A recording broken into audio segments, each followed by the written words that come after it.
Hi everyone, thank you for joining. We'll start the session in like 2 to 5 minutes. RK is running like 2 minutes late, and we'll focus on AMS. We'll try and answer everyone's questions, and I also have like around 20 to 25 questions, which I collected from my community and from our Slack channel. So we'll go through those questions as well. Hi RK. Hi, Anushk. So yeah, I gave everyone a brief introduction what we are hmm going to do in this session. So this session Okay. is basically RK has done everything. RK has helped like a lot of students, a lot of professionals crack the US job market. So what we wanted to do was we wanted to host an AMS session with you. So most of these are students and professionals looking for an opportunity in the US, and hmm they have given me some questions which they want me to ask you. And hmm after we have gone through those questions, I would like you to probably give the students 15 to 10 to 15 minutes to ask if any questions they have right now. And guys, Absolutely. we'll also select few people to do a free resume review from this webinar. Thanks, everyone. And thanks, Anushk, for setting all this up. And happy to see you all in the webinar. And especially because it's Sunday afternoon for people to show up and discuss on this really shows that you guys are very focused towards, you know, finding a job or, setting yourself up in the market. So RK, to start with, can we just give everyone a brief background about yourself and Mhm. where do Absolutely. you live currently, what you are doing right now, and why have you decided to help students? Absolutely. So I'm Ratna Kumar. I go by RK in general. So did my bachelor's in computer science from Mana University, then an MBA from NI. Oh my God. I have an MBA from Symbiosis Pune. Then I did my MS in NIU Chicago. Started my career with Amazon. I was roughly with Amazon for about a couple of years and simultaneously was running a startup in India. So I've co-founded three startups in India and had three exits. The first acquisition was by Times of India, second by Bharat Matrimony, third by Facebook. And then I moved to the US. After coming here, did my MS, after which I started working for IBM. I was in their cloud and AI team and led the acquisition of Red Hat and entire Watson cloud family, and simultaneously co-founded another startup in the US called Posh. Came out of operations from Posh in 22 and later moved to Clara Analytics, followed by Netrodyne. Where with Netrodyne, I was the head of AI and cloud division altogether. I specialize on product AI cloud as such, and then quit everything in 23 and started Open Venture. Open Venture is an immigration concierge service, and as of today, it's the largest concierge service that's there in the world across different segments. We specialize on three: immigration, education, and hiring. So, and each of the segments are fundamentally focused towards the challenges that people who move to this country will have as an immigrant, because the basic fundamental emotion behind it is, hey, when I moved into the country, these are the challenges I had my F1 rejected twice before I came in here. So immigration was one of the biggest bottleneck, followed by the hiring part, and then followed by structuring how when people settle in the country, how they get kids set up their kids education, or when people come into the country, how do they find how to which college to join, how to go about it, all those things. So that's the fundamental behind the company altogether. Oh, great to hear, RK. And I think what I have heard, like you have had a lot of professionals and students get a job in the US market. So I'll start our questions from the job search strategy. So we do understand that there are a lot of students and there are a lot of professionals who are trying to find their first job in the US. Mhm. So first question that I got from my community was, how long does it realistically take for an international student to land their first role in the US after their graduation? It's a very interesting question, but there's no definite answer. Okay. The shortest I had seen is, let's say, somebody like me. I had a job before I even graduated. May 15th is where I was graduating. May 15th, 2019 is where I was graduating. But I joined my job was my first day with IBM was April 29 of 2019. So I had a job before I even graduated. And I'd seen a lot of people doing that as well. But yes, the market is going through a slump. But what I had personally seen is 6 months. If somebody is really dedicated in applying for jobs, getting themselves prepared, even we run a program called Open Hired, right? where we see more than 85% of the candidates tend to find a job in 16 weeks. That's about 4 months. And that's probably the most very good time stamp to have if you're focused on saying, hey, I want a job. And if you're dedicated about it and started, and strategic about it, 4 to 6 months is the amount of time you would need to crack it. So RK, piling on top of that, so let's say if I am a student, I'll be graduating like around 4 months. Mhm. What is the exact strategy that I should follow that I'll land a job? First of all, what did you follow? How did you land a job? And Okay, what should I do? absolutely. So, I mean, my case is pretty interesting, right? At core, I'm an entrepreneur, and at core, I'm a very data-driven person. The first thing that I tried to figure out in the job market is this, which is, hey, what is the average application that takes for somebody to find a job? And interestingly, in 2019, the LinkedIn to sort of job was 0.001, 0.002. So if somebody applies 1,000 jobs, they should find two. Okay. Mm. And that was my goal itself. And I was working backwards. I actually found a job when I was about 680, 80 applications out. So that was my sort of way of looking at it. And in an overall perspective, if somebody has attended about 20 interviews, okay, you should be able to get a job because 20 is a magical number. It used to be only like 11, 8 to 11 in the past, but again, the market is going through a course correction. So what we see as a whole, right, because this is something that we do as a business, I tend to speak with a lot of HRs, staffing firms, big small size enterprises, startups. So understanding all those things, understanding the ask in the market, what we see is, hey, if somebody has attended 20 interviews, quote unquote, they should be able to crack. Because first five interviews, you will not even know head and tail. The second five interviews, you know how the entire interview process works. You'll be able to sort of sneak through it. The third five interviews is where people go till the final round, and then it happens. It may not happen. The last five are very interesting.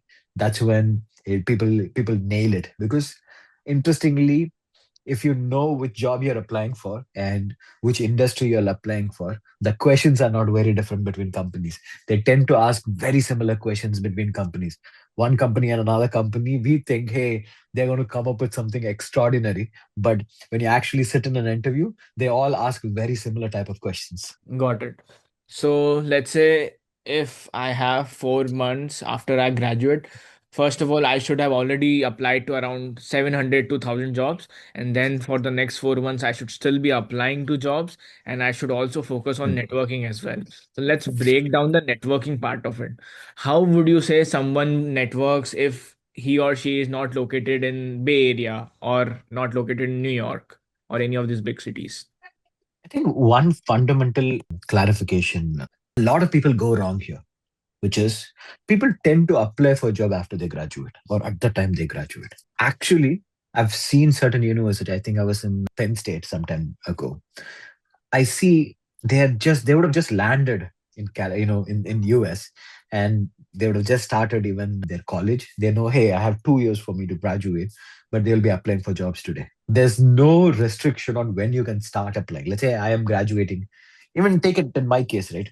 I was graduating on May 15th, but I was in Illinois. I moved from Illinois to Bay Area, took my last semester as a project, quote unquote, and then moved here.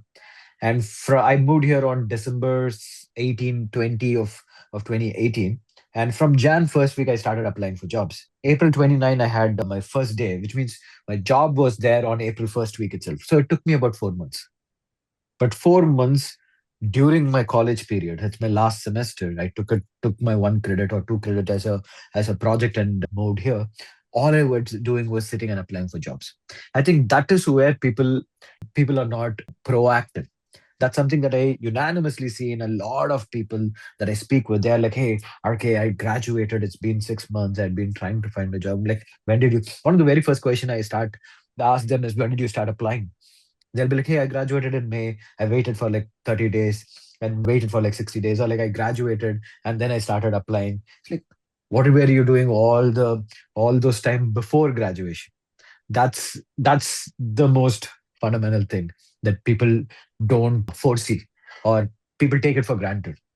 But now, answering your question in terms of network, I think the world has become a very connected space. Let's say you Mhm. can people should start being in forums, you know, LinkedIn groups, open atlas community. I've seen so much of people sharing opportunities there. Leave us, even go to even competitive space. There are other programs as well, or like other communities available. you know they all do a lot of things in their own place. Let's say Bay Area is an amazingly connected space, but let's say you're not in Bay Area, you're in Illinois. You can go still look out for places or look out for events that is happening there. So there's this app called Everbright or Everbright. So I used to go check there. Hey, what are the different events happening here? When I came to Bay Area, that's what I was doing. I don't know people here, and interestingly, none of the job that I had ever got came through a reference. So it was Mhm. always like I randomly applied for the job and then I got them, including IBM. So my job was like, hey, I'm going to keep on doing what I'm doing, but whenever there is an opportunity to network, I go and network. I s- in, and even more interesting, I'm still connected with a few people that I happened to meet when I came to Bay Area for the first time, and I absolutely had nothing to do. I'm doing my final semester, applying for jobs, and I used to go to different websites that has different events. Whenever there's a startup event, I'll just go and see. I may not understand, or I may not be relative there, but I'll just go and understand, hey, what people are speaking. So even being around such people, you understand what to speak, how to speak, what is the D thing that is happening in the market. So you are more relevant. So that is the essence of networking. I think networking is to a certain extent, region specific, yes, but at the same on the flip side, there are enough things happening across the US, not just on offline, right, even online, to be a part of, to be able to build your network and friends around it. So RK, I have seen people do this. Like I have seen students specifically do this. It's a trend right now. They fly out to Bay Area for a week or let's say 10, 15 days and they attend Mhm. all the events that they can. So do you think a student should invest like say 1,500 to $2,000 on such a trip where they are just networking in Bay Area or New York? Let's say if you're finance, you can go to New York. If you want to get into startup eco culture, then you come to the Bay Area. Should a student do Absolutely. that? Absolutely. I see. If I could change something, if I could change my entire career trajectory after moving to the US, the one thing I would have done different is that. Okay. I came to Bay Area only during the December of 2018. I moved to US in 2017, early 2017. If I could change something, that is the one thing that I would change. I would like, hey, why don't I just fly to the Bay Area, be here for like a couple of weeks, and try to build networks, try to meet like-minded people, try to work on ideas, try to work through things. I think there's nothing that is going to replace a very good network. I'll tell you, this is very interesting. Okay. And this is not even boast about it. Just to show you the value of network. As today is Sunday. So Friday, I met somebody whom I met 7 years, 6 years ago when I moved to the Bay Area as a part of this networking, right? Very senior guy. He just called me, said, hey, RK, are you free to catch up? I was like, yeah, come over, we can catch up. And we are meeting after 4 years. And he used to work for Oracle, and he lost his job the Mhm. previous day. And he came to me and said, RK, I lost a job, and I know you are doing all these things. Would be interested, I'm pretty interested to find some opportunities. Let me know. And I so happened 4 or 5 days ago, I was in another meeting. Okay, meeting with a bigger. It's a mid-size enterprise, pretty big, have well-funded company, and they were looking for somebody to be at a director level in their product division. I just called them up during the meeting. It's not even like very, I just called them and said, hey, I know somebody was looking for something. Let me just check. I just gave that guy a call and said, hey, I have somebody who's interested. This happened on Friday, right? Sunday, today morning, he called me and said he got the job. Like Great. out of nowhere. He did not come because he's gonna find a job. He just came because, hey, I haven't met this guy in a while. I lost a job. I just wanted to sort of ease out. And I just made a call. because it randomly happened, right? They were mentioning that somebody has a job, and they're looking for somebody to be in there, but has a really good amount of work experience. It was just a call, like, hey, I just made the connection. He was the right fit. It's not like they gave this because I referred somebody. Okay, he was the right fit for that role, but it so happened because of this person did not shy about networking. I think this is what would happen to you. Fair enough. So, guys, also just a disclaimer, if you can't afford to go to Bay Area, can't afford to go to New York, then of course don't do it. But let's say if you are in the US, you are here to get a good life for yourself. You are here to get a good job. So take these risks rather than taking a summer vacation or rather than, let's say, hanging out with friends. Take this risk, go out to places like Bay Area or New York and like just go to every event that you can for the 10 odd days you are here. It's as simple as that. I think my way of even looking at it is I would even look at it as a summer vacation itself. Hey, California is an amazing place Yeah. for you to come and visit. Not just California, right? Let's say New York is an amazing place to go and visit. You can go and be like, hey, I am coming here for my vacation, but I'm going to dedicate a certain part of my vacation for this. Hmm. I remember we did a job fair in San Francisco last year, and a major chunk of them actually flew in. Hmm. Leave even for our event when August 15 of last year when we did a job fair, just made like about 70% of the students who came in flew in.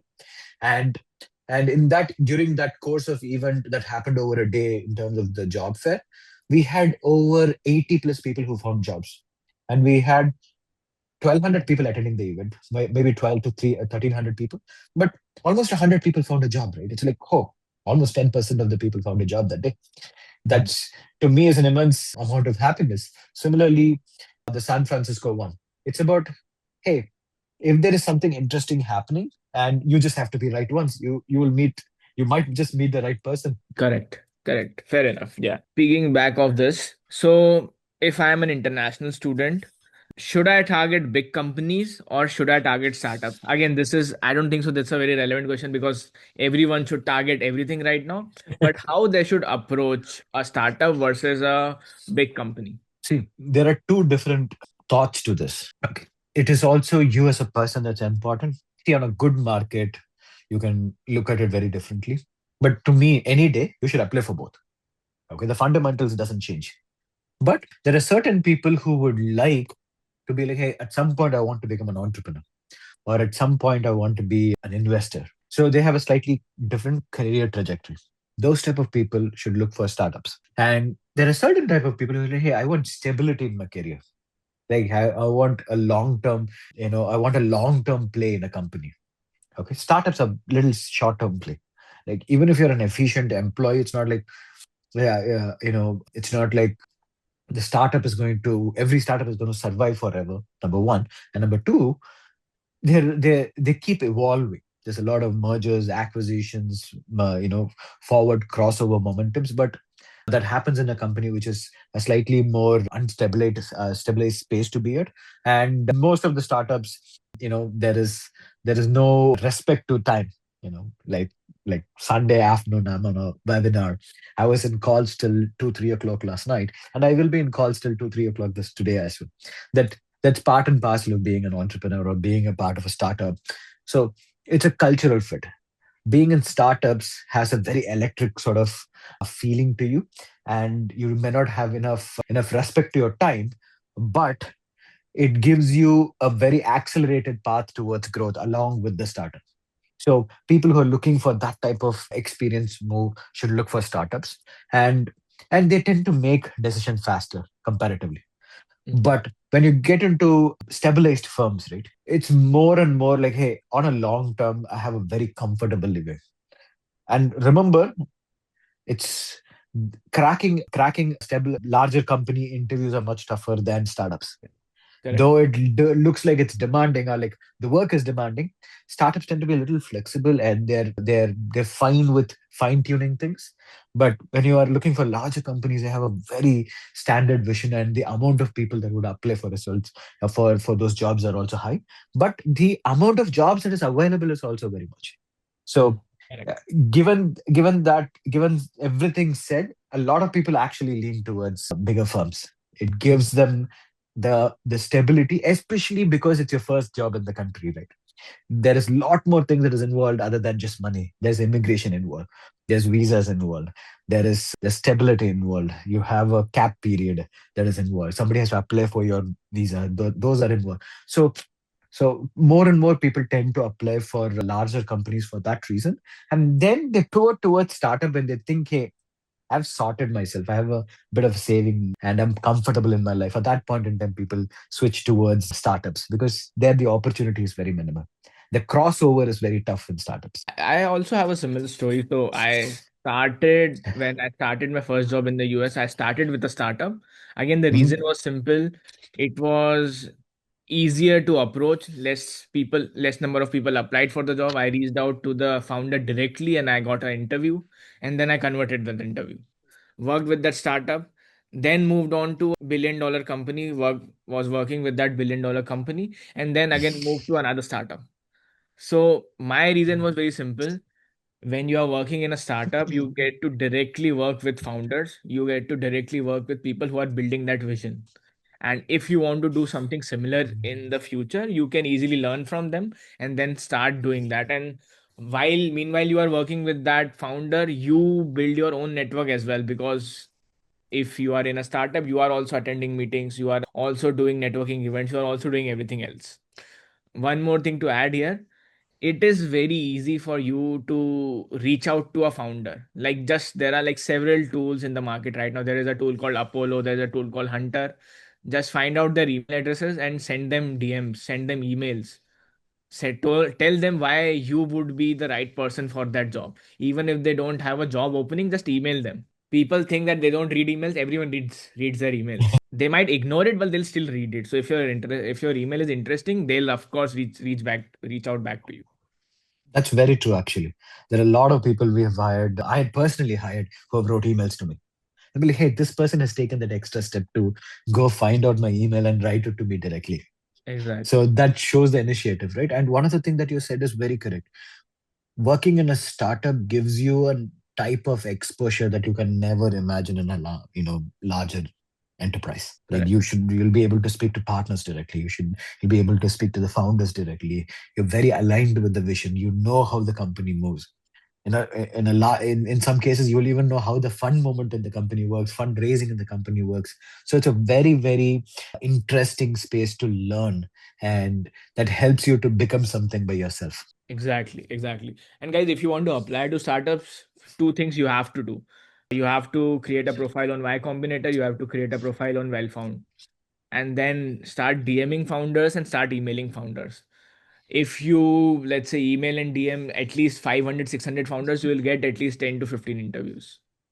Please do that. Very true. Coming back to the next question.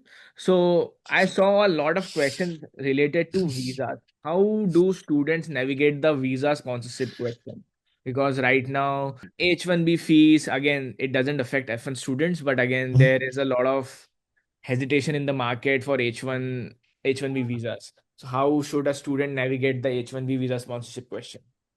I think, see, if there's one thing that is slightly out of, somebody's, you control the controllables. Okay. Correct. So that's the basic fundamental line, right? When it comes to visa, it's not a controllable element, it's an uncontrollable element because there's a probability. Hey, most companies, if they like somebody, they're going to hire them. Okay. And the thing about especially students who are graduating is finding a job in the first year is much easier than finding the job in second year. Finding the job in second year is much easier than finding the job in the third year. Because third year you don't have time to even apply. Like, hey, if I join somebody somewhere, they have to apply for my H1B today. And the probability has to work to my favor that it gets picked. But if you have joined if let's say any company that hires you in the first year, they have like at least three attempts to get you through. And anybody would take a bet on it. And from a probability wise, from a pure data perspective speaking, this was probably the best year for a student to get a H1B picked than any other year in the last 20 years because the number of application was so minimal due to the 100K fees. and everybody had an immense opportunity or like probability for them to get picked this year because the talent pool is so minimized. Anybody whom you look for shouldn't be outside this country, who are not inside the country, who are outside the country, you have to pay a 100K fee. So most companies are extremely comfortable to look for candidates within the country. Now, answering this other part is being prepared when it comes to these type of things. Go, let's say you go find a job. See, like I said, most companies are comfortable. If you're graduating now and say, hey, I have 3 years of my OPT period left, 2.5 years of my OPT period left, then join there. And yes, H1B is important, but prepare yourself to get a talent visa like O1. Okay. So even if my probability doesn't help me, my homework that I have done for the last couple of years is going to help me. Where I should be able, the company will be able to apply for an O1. So that is how you be prepared. Let's say your H1B doesn't work. Oh, it's okay. Probability doesn't help me. God wasn't favoring me. But I am prepared because I am already ready to file my O1, not today, but 1 year from now. So that's how I would look at it, Anushka. Being Correct. prepared and not worried about probability. Correct. And I have also seen one more thing working. So let's say if you have an interview with a startup or a smaller company that doesn't usually file H1s, you don't even have to ask them for a H1B sponsorship in the recruitment round itself. You should never do that. You should, if they ask, do you need a visa sponsorship? You should say, okay, you don't need a visa sponsorship because you already have work permit for the next 3 years. And I have personally seen students, if you work in a company and you are a very good worker, they'll try and retain you however they want. Like they'll file an H1B for you, they'll work out something for you if you are a good worker. And it's very true. Just to give you that as well. When I joined IBM and they asked me, "Hey, you need a visa sponsorship?" I said no. I said, hey, I have my OPT. I don't need you to sponsor any of my visas. I'm ready to work. But they sponsored my H1B the next year saying, hey, we like the work and we have very limited slots. But the manager has already sort of pushed my name saying, hey, this guy is good for a long term thing. You should apply for a H1B. And probability is good for me. I got my H1B picked the same year. But I'm going to second exactly what Anush said. If you're on OPT and if you're going to companies that has never done H1Bs in the past, you don't have to bring it up because you don't need a sponsoring today. Probably bring it up after like 6 months, 1 year, where you have proved yourself saying, hey, I need this for me to work long term in this company. Yes, exactly. Like if you have proven yourself, they'll of course reach out to you, they'll help you out. Like no one wants to let go of a very good candidate. It's Absolutely. it's a hassle hiring a new person. That's very true. No, that's the one thing that people don't understand. I always keep hearing people saying, "Hey, the market is bad. There's no jobs in the market. This and that."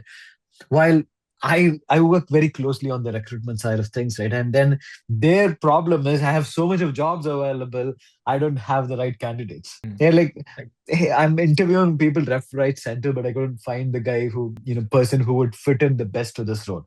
Even for us, right? Even at Open Venture, we have over what 80 employees at this point in time, and even for one role, we like, hey, how are we not finding candidates? We push it across places saying we get even a lot of applications. Then we'll be like, hey, they don't fit well.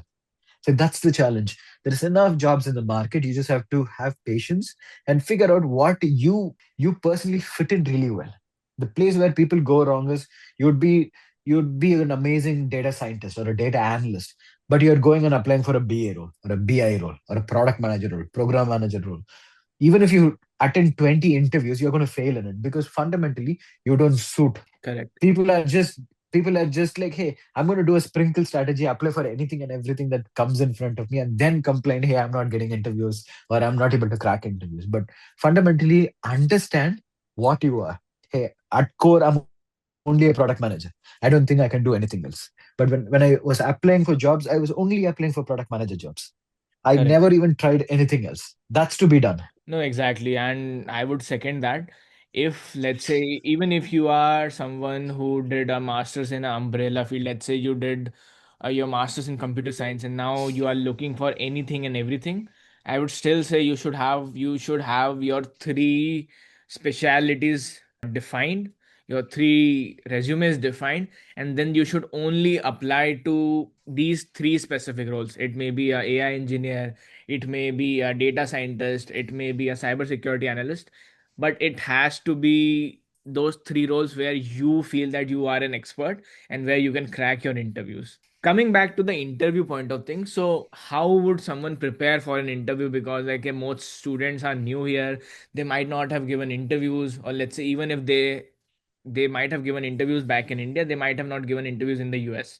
So how should someone prepare for a US based interview? Knowing your basics well. I think when it comes to interviews, it is being able to rehearse, practice, and be able to nail it the way you want to give it out, right?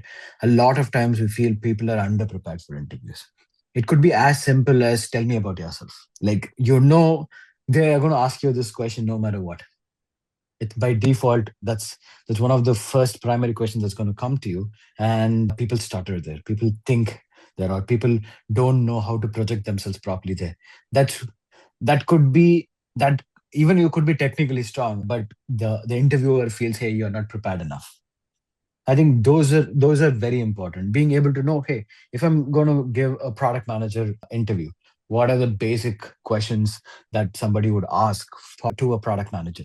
And what are the basic questions somebody would ask to a developer? What are the basic questions somebody would ask to a data scientist? Being able to be pre-prepared, and as like I said, when I was talking about the first 20 interviews, once you start giving your first 10 interviews, more or less these are the 10 questions that said, these are the plethora of questions that's going to come in front of me, and people repeat the same thing again and again.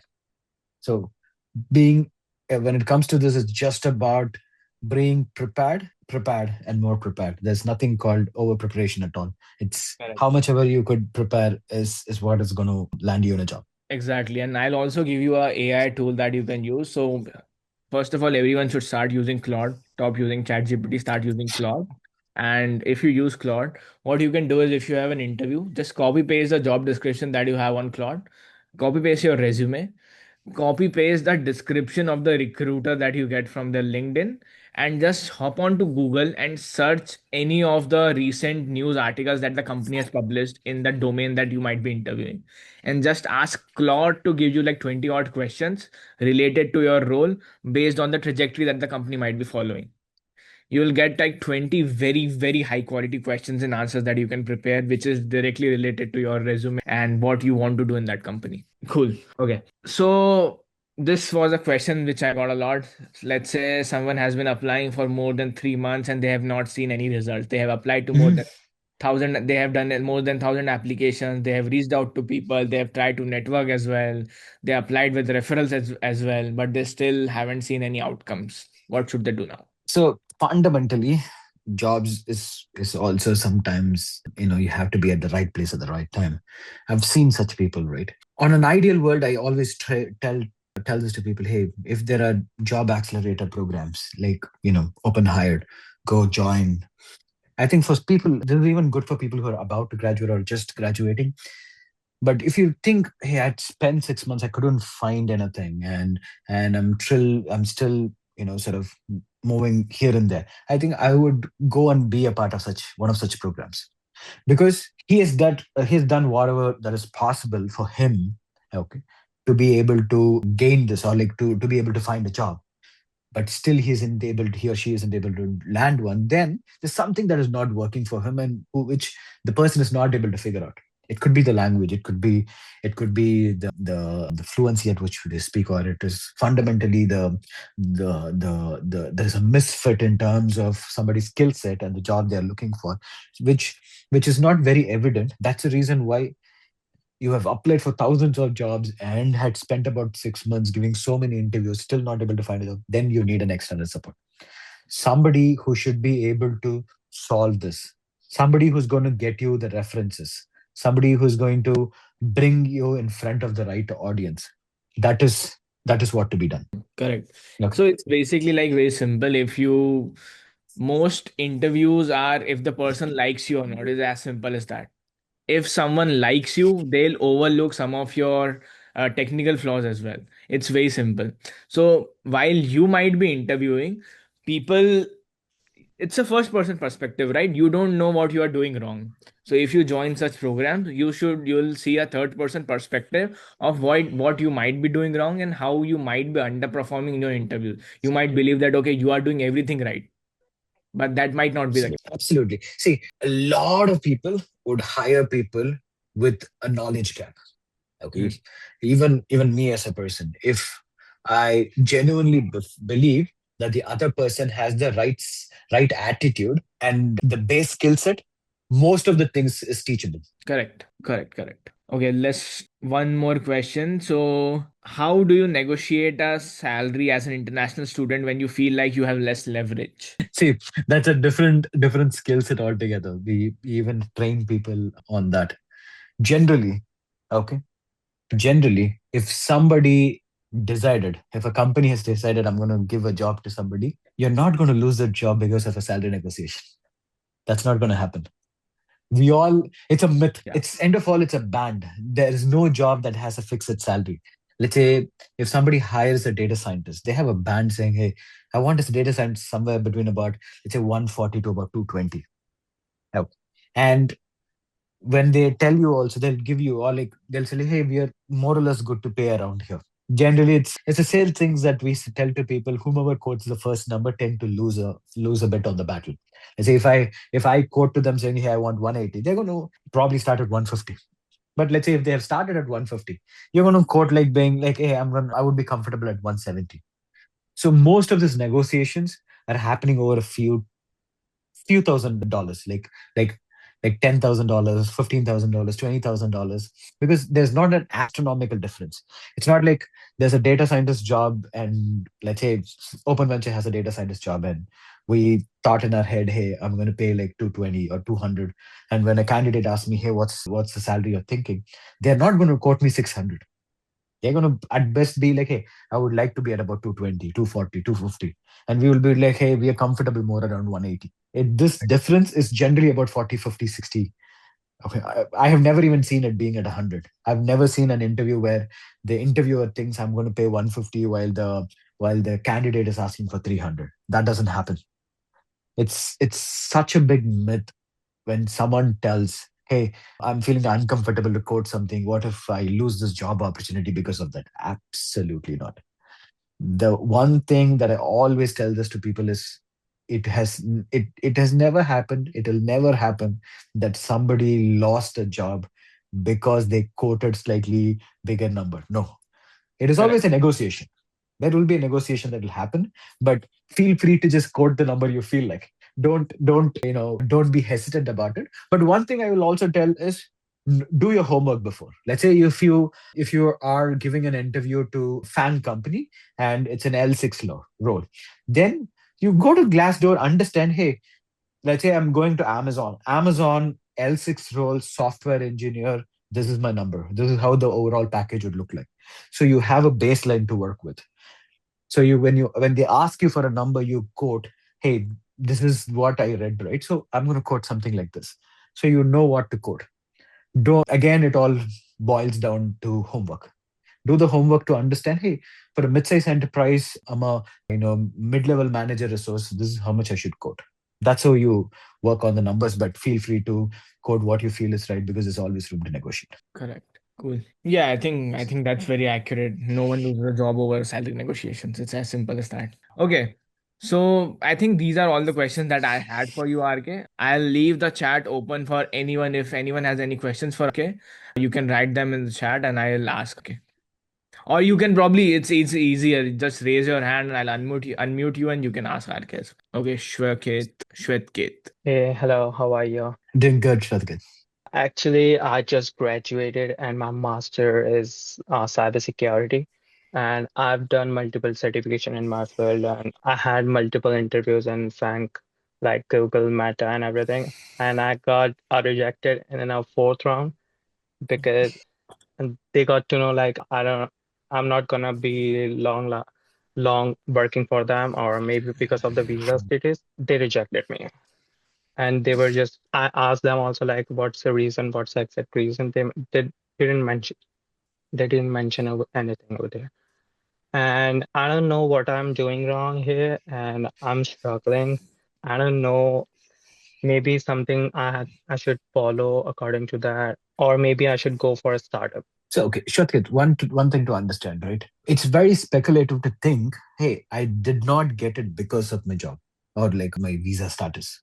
Because if they had a challenge with your visa status, they could have easily filtered you out in the ADP system. They could have just had a condition saying, hey, if somebody requires a visa, let's not even process them. A lot of times, like I said, we assume, okay, that, hey, this could be because of that. But when you look at the back end, it could be purely because of the competition. Like if Mm-hmm. let's say Meta or Google is opening up a job role, just in references they get over to 300 petitions, or like you know Mm-hmm. mm, job applications, 2 to 300 easily. I'd seen jobs that had like over 12, 13,000 applications for like two jobs, one job. So the competition is also very heavy. uh, That it could be it could be very straightforward that, hey, they were able to shortlist so many people who are equally qualified or more qualified. That's the reason it slipped out. And if it was because of the visa, it would have happened much earlier. They won't go through a Okay. four member round for you. They'll do it at the HR round itself. They'll understand at the HR round or the first managerial round. The fact Mm-hmm. that I understand it's frustrating for you that, hey, I've tried this, I've been giving more interviews, but I couldn't land in a job yet. But taking a step back, the good thing is you're getting shortlisted, right? You're able to crack through the first few rounds. It's a good sign. That's I how it got happens. rejected in fourth round, so I was like, damn, Yes. maybe I'm doing something wrong. No, you're almost right. Look at it this way. It's like you're almost there. Oh yeah. So that's how I would look at it. It's just a matter of time. So Yeah, is there any tips or tricks so I should follow to that and then I'll land a I job? think I think I what I would do is I would see if there are people who would be ready to take mock interviews. So you can be in certain mock interviews, certain communities where there is HRs available to whom you can speak with to understand, hey, these are the things that is happening to me, and this is where I am falling apart. What do you think fundamentally is going wrong? Okay, I'll definitely go. Absolutely. Best wishes, Shatkit. Thank you so much. Thank you so much. Have a good one. yeah, Danish. Can you hear me? Yes. Yeah. Sorry, I actually came really late in this meeting, so I don't know what did you say in the beginning. Yeah, I'm actually a fresher. I'm an undergraduate. I'm in New York. This is my first year. Again, I'm Mhm. a national student right here. And my first question is to you is it true that most of the hiring in the USA is only on the connection basis? No, again, it's very speculative, right? Like I said, I've had three different jobs in US, and none of the three was references. Okay, and nobody referred me any of the three jobs. Even one of them is purely, two of them is actually through LinkedIn. I literally went through LinkedIn and applied. Right. Yeah, so that is a myth. Okay, a lot of people get hired because of going through the website and going and applying. But on the flip side, by having a reference, the probability is very high. For Okay. example, let's say in open hired program, if for about every 1,000 applications that we make, about 20 turns to be interviews. Okay, 20 to, I think, a little bit more, close to about, let's say, 20 to 30 turns out to be in interviews. But for every 8 references, okay, we get one interview, because every 8 referrals, it lands up in one interview. So it's almost better than 10%. Right. So from a numbers perspective, references definitely help, but it doesn't mean that, hey, because people only get hired because of references. Right. Yeah. And It's not binary. yeah, thank you for that. And one more important question is that as an international student, it is really difficult to land an internship also, and not even a job, but also an internship. Because when we tell the company that we are an international student, they just ran away like that. So what tips can you give? What are the ways for us to, as an international student, to get an internship or a job? It's law of average. It's It's what? about how it's law. I said it's law of average. It's about, when it comes to internship, it's not even, getting an internship is much tougher than getting a job. Yeah, Remember that. Okay. Because let's say Google might have 2,000 jobs available, or like, let's say, 1,500 jobs available. But when you look at internship, they might have like 30 internships. right. Okay. So the finding an internship is much tougher. There it is just numbers game. How Hmm. many internships you can apply is all what that matters. And how well you are good, how well in advance you start applying is all that matters. Right. So there's not like a right way, wrong way of doing it at all. It's about being able to be very disciplined about it. Right. Thank you for that. And one Perfect. question is that which city you are living right now? I'm in the Bay Area. I'm in Oh, California. oh. So how is the tech market there, like the job market there? It's you see, comparatively, it's always a very competitive market. There's Yeah. always enough and more job opportunities available. But at the same time, the market is going through a course correction. There is a little bit of downturn in terms of the number of jobs that was there. But we see, hey, this is course correction that happens every other year. Right. Thank you. Yeah, Debbie. RK, thank you so much for sharing today. I remember you mentioned during your sharing that sometimes when you apply for a job, don't ask for a sponsor right away. Instead, try to prove yourself to be a good employee such that your employer will then be willing to sponsor you down the road. Like how, I guess my question is, how do you sort of like set yourself up to be a good employee for to be recognized by employer? Because sometimes I think it's really up to your manager if they see you and they wanted to develop you and you sort of build those relationships and sort of, and I think it depends on the company. So I wanted to ask if you have any tips and advice for being a good employee and setting yourself up for success for before I, asking for a sponsorship. Absolutely. I think I have a very different take to it. It's more of a communication problem than a relationship problem. I think if, let's say, you join a job today, it's better for you to go speak to your reporting manager and be like, hey, I'm on the I want to have a long run in this company, and I want to really be a very good performing employee. What do you think my yardsticks are? What are the things you expect out of me? Having this type of communication and getting stream of actions lined up is the first step towards that. The problem is a lot of people try to be busy being busy and try to concentrate on our day-to-day work, more and more, and think, hey, I'm working hard, so I should be recognized. No, it's like there's this quote, like, something is better than nothing, but nothing is better than nonsense. So it's to be able to understand what is expected out of me. How are they evaluating me is more important than what you assume on how they are evaluating me. Let's say they might be thinking, hey, I'm evaluating you on the features that you release. You might think they're evaluating me based on how much effort I'm putting down in each of the code base. The principal understanding of what is expected is more important. That's where a lot of people differ. And always remember, any company that hires you want you to do well. Nobody is thinking I'm going to hire somebody and fire them in the next quarter. It's a lot of hassle. Nobody wants to do that. They always have a long-term vision for that person. The best thing to do for you would be to go and ask what the long-term vision is and how am I being evaluated for that. All right, thank you very much. Perfect. Hope that answers your question. Yeah, Jay. Oh, sorry, Naveen. Please go ahead. Naveen, you had a question. Or Naveen is not in the room. Jaya, you Yeah, go ahead. Hi, good evening. Thanks for the, lots of interesting tips. You had mentioned about some of the, events and forums in Bay Area or New York or California overall, which might be a good networking place to find opportunities or even to, associate ourselves with, startup ventures or so. So would you have any suggestions, you being there in the Bay Area or having exposure to some such forums? Would you have any suggestions about some such things? be a part of R4, be a part of Open Atlas. We tend to do a lot of things, and we're also concentrating on doing a lot of events. And I was also telling you, right, there's this app called, I think, Everwrite or something, and It's Eventbrite. Everbright, Eventbrite, sorry, Oh, Eventbrite. okay. And I used to tend to, there's a lot of events that gets populated there. And then there are lots of small communities in Facebook, LinkedIn, and things like that who keep doing such events.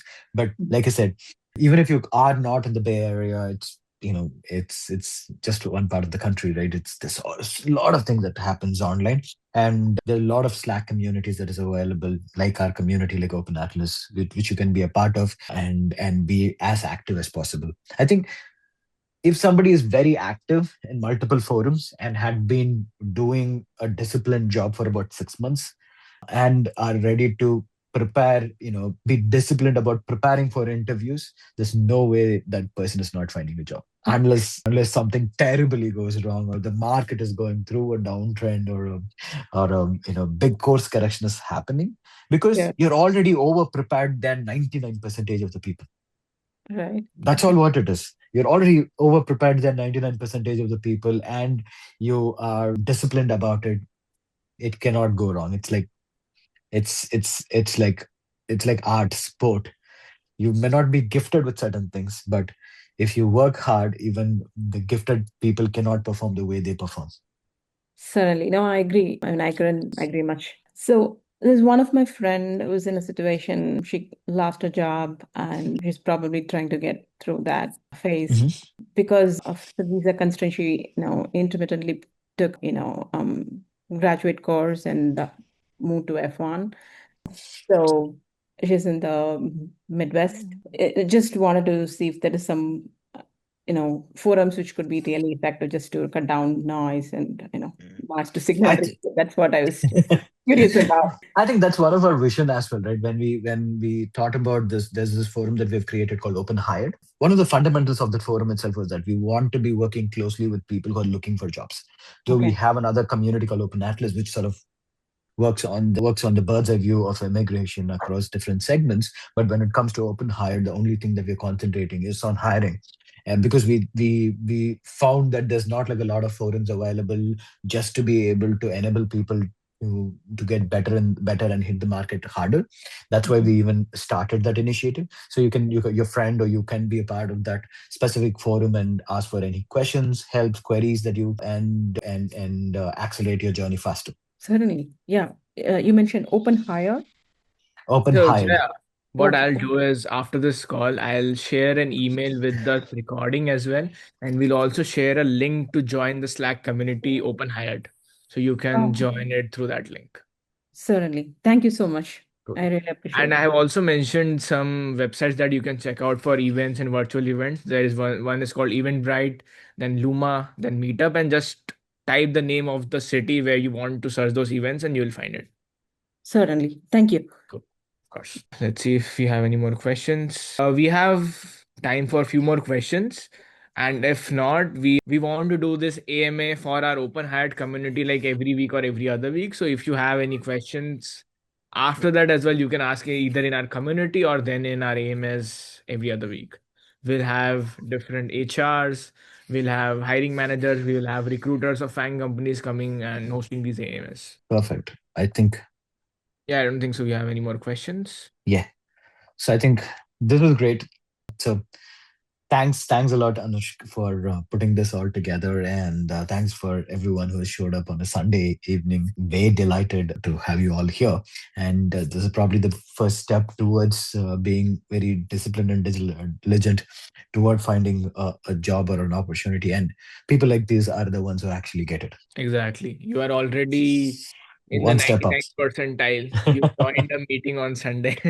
Thank you, everyone. Thank you, everyone for joining. And please join the Open Hat community. It's a free community. We'll host more such AMAs every other week. Thank you. Thank you. Thank you, Have a RK. good day, Thank you. guys. Thank you, RK, for your insights. Thank you so much. Thank you. Have a good day, guys. You too.